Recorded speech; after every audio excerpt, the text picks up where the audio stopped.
Hey everyone, my name is Josh Kroenke. Yeah, just like the owner of the Denver Nuggets. But I'm not into basketball or management, and I'm definitely not a billionaire. What I do know is cars, and that's exactly what I talk about on this channel.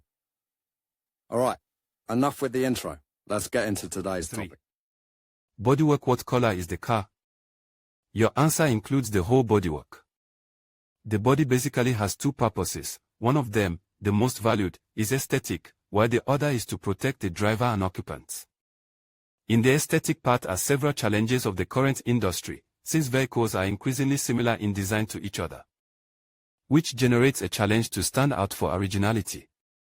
In terms of protection, the bodywork and the front, rear and side windshields protect the people inside from rain, wind, heat or any object that may be in the air. For ECU there are three types of gearboxes: manual gearbox, 6. Airbags or airbags. Airbags or airbags are part of the passive safety of a car and are being used more and more every day, since safety regulations are making them mandatory in different countries around the world. The airbags have a gas that decompresses in seconds to inflate the bags in case the airbag ejects when it receives the impact signal.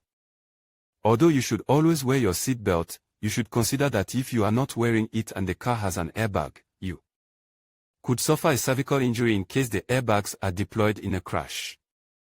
Always wear your seat belt. 7. Suspension and shock absorption. The suspension and damping in a car is fundamental to its ride. Without suspension or damping, the structure that makes up a car would be rigid and would probably break in a few sudden bumps.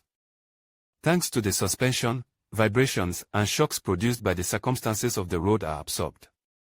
In particular, the suspension is composed of springs or coils, shock absorbers and metallic leaf springs, all of them in charge of giving flexibility and shock absorption to the structure. If there were no suspension and damping in the drivetrain, the constant velocity joints would break more easily, for example, since there would be no damping for the movement of the wheels. Excessively soft suspension, on the other hand, could cause you to lose control in a corner or similar maneuver. When you change tires, sometimes it is also time to change the shock absorbers, so get good advice on which shock absorbers you should buy for your vehicle.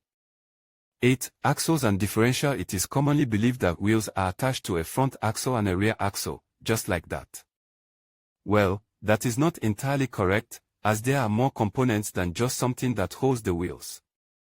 9. Clutch handbrake or parking brake. You may be interested in intake and exhaust valves. What are they and what are they for? Seat vibration when driving, possible causes and solutions. Can you put air in a tire inflated with nitrogen?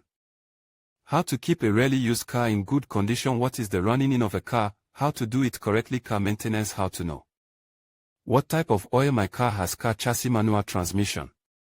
L-speed on the lever. Silent blocks. How to take care of your car's differential. Car clutch. In conclusion, understanding the essential parts of your vehicle is crucial for any car owner. From the engine that powers your car to the chassis that supports it, each component plays a vital role in ensuring your vehicle operates smoothly. Familiarity with the body, ECU, and gearbox, whether manual, automatic, or mixed, can help you make informed decisions about maintenance and repairs.